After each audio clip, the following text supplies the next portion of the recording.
You open social media and someone says she got canceled. You think, oh, that just means people are mad at her, right? But actually, canceled is a very strong word. It means she lost her job, she lost opportunities, maybe even her friendships.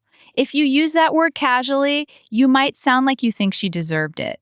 That is a heavy misunderstanding that can get you into real trouble in an English conversation. That is a powerful opening. I actually used the word canceled once in a group chat and people got quiet. I didn't know what I said wrong. That is exactly why we need today's episode. Cancel culture is everywhere in the US right now, in news, in casual chats, in discussions at work, and the vocabulary around it is very tricky. One wrong word and you sound either too harsh or too naive. I am ready. Teach me. Hey everyone, welcome to Speak Like a Native. I am Maya. And I am Leo. Let us get into it. So, Leo, I want you to close your eyes and imagine this. You are at a coffee shop with two American friends. One friend says, "Did you hear about that influencer who made the offensive post?" And the other friend says, "Yeah, she should be canceled." What do you feel hearing that? I feel like that friend is angry, like she wants punishment, but I am not sure if she is being fair. Great instinct. And that is the key. The word canceled carries this heavy judgment. It is not just a description, it is an opinion. When you say someone should be canceled, you are saying they deserve to lose their platform, their income, their community. It is a very serious accusation. So if I say it lightly, I might sound like I am calling for punishment without really understanding the situation. Exactly. And now you understand why your group chat got quiet. Let us break it down properly. Where did this term come from? I think from social media, right? Twitter specifically. Yes. It started in the Black community online around 2014-2015. The idea originally was about holding powerful people accountable. If someone did something harmful, the community would withdraw support.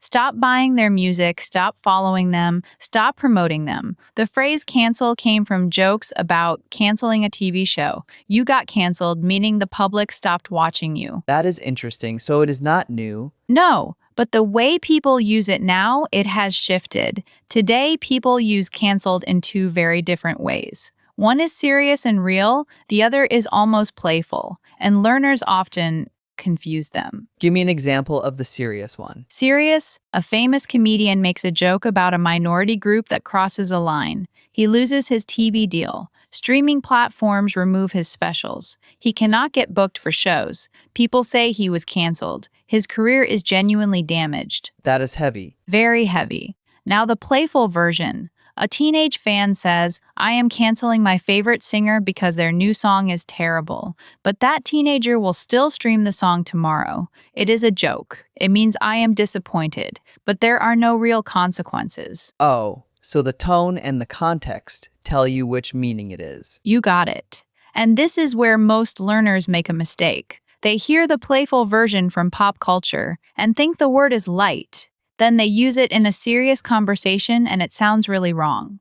For Spanish speakers, there is an extra trap here. In Spanish, cancelar just means to cancel a reservation or a plan. It is neutral. So a Spanish speaker might say, "I canceled my subscription," and then later say they should cancel that celebrity, thinking it is the same level of neutrality. But in English, canceling a person is very different from canceling a subscription. That makes sense. What about Chinese speakers? Is there a similar trap? Yes. In Chinese, the phrase that sometimes translates to canceled, like 被抵消, usually refers to a boycott, a consumer decision. But in English, canceling a person goes much further. It involves social shaming, lost income, lost relationships. So a Chinese speaker might underestimate how serious the English word is. Okay, I think I am getting it now. But can we break down the other key phrases that go with this? Because I hear called out a lot too. Absolutely. This is crucial. Let us build a spectrum. On one end, you have calling someone out. On the other end, you have canceling someone. And in the middle, you have holding someone accountable. Calling someone out is the lightest, right? Good guess. Calling someone out means you publicly point out something they said or did that was problematic. Example, at a meeting, a colleague makes a sexist joke. Another colleague says, "Hey, that comment was not okay." That is calling someone out. It is direct, it is uncomfortable, but it is usually about education, not punishment. So the goal is to make the person realize their mistake. Exactly. Now, holding someone accountable is stronger. That means you expect the person to take responsibility and make a change. Example: a company promises to donate to charity but never does. Customers say, "We are holding you accountable. We want to see the receipts. Show us the proof." The company needs to fix it or lose customers. So accountability includes a consequence. Yes, but a consequence that aims for change. The person or company can apologize, make amends, and move forward. Cancellation often does not allow for that. When someone is canceled, the public often decides the person cannot be redeemed. That is a big difference. So if I want to sound natural and fair in English, I should use called out or held accountable more often and save canceled for only the most extreme cases. That is exactly right, and that is what native speakers who are thoughtful about language do. You will hear many Americans say, "I don't believe in cancellation, but I do believe in accountability." That is a very common sentence. Let me try using these in a real scenario. Imagine a friend posts something offensive on Instagram. I want to say something, but I don't want to attack them. What do I say? Great question. You say something like, "Hey, I saw your post. I am not trying to call you out, but I think that comment could hurt people. Can we talk about it?" Okay, that is smooth, not aggressive at all. Now, another scenario. A YouTuber you used to follow made some harmful videos. You want to stop supporting them without being dramatic. What do you say? I think I would say I used to be a fan, but after what they did, I can't support them anymore. I am holding them accountable by not watching their content. Beautiful. That sounds completely natural. You used the phrase perfectly, and you avoided saying canceled, which would have sounded harsh. What about if someone really does something terrible, like a public figure who committed a crime?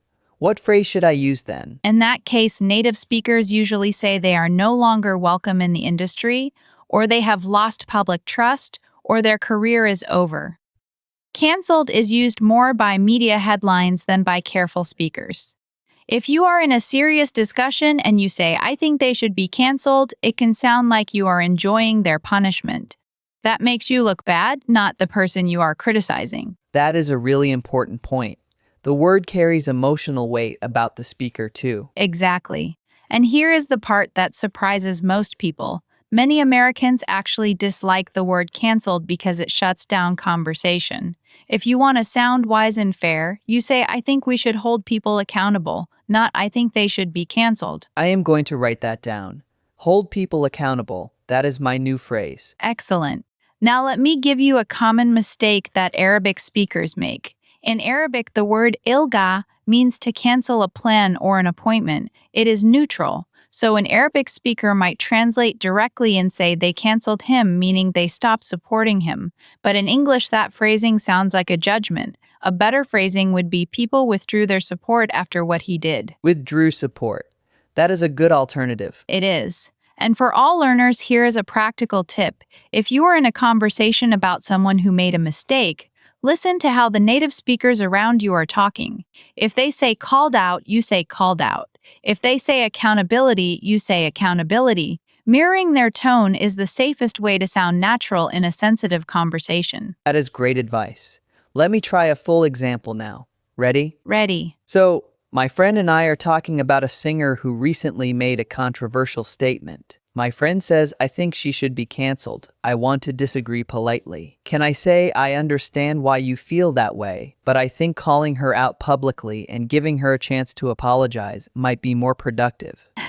Yes, that is perfect. You use called out, you acknowledge their perspective, and you offered an alternative without being confrontational. That is exactly how a thoughtful native speaker would handle it. I feel so much more confident now. Good. Now, before we wrap up, let me give you one more scenario that happens all the time. At work, imagine you are in a workplace where someone made a mistake. Another coworker says, "We should cancel him." What do you say? I would say, I think we should hold him accountable for his actions, but cancellation might be too extreme here. Let us talk about what happened and find a way to move forward. That is so good. And in a workplace context, that is exactly the kind of language managers and HR departments use. Canceled is rarely used in professional settings. It is too informal and too aggressive. So at work, always use accountability or address the issue directly. Yes. And this is also a good moment to mention something about Korean and Japanese learners. In both cultures, there is a strong concept of social shame. The phrases that exist for public shaming are very heavy. So when Korean or Japanese speakers hear canceled, they may interpret it as total social ostracization, which is accurate. But when they use it, they may not realize it is still considered too casual or too harsh in English. So the lesson is, know the weight of the word before you use it. That is today's principle in one sentence. Know the weight of the word.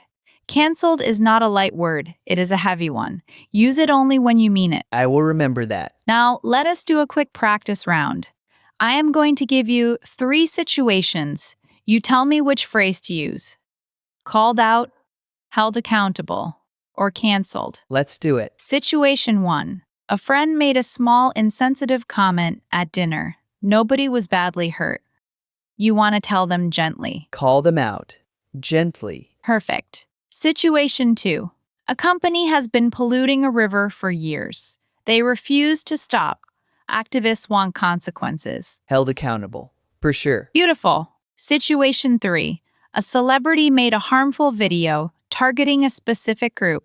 They have already apologized twice, but people want them to lose everything. This is the hardest one. I think I would say some people want them canceled, but I personally think accountability is more important than punishment. Brilliant. You used both terms and showed your own opinion. That is exactly what a natural speaker does. I love that.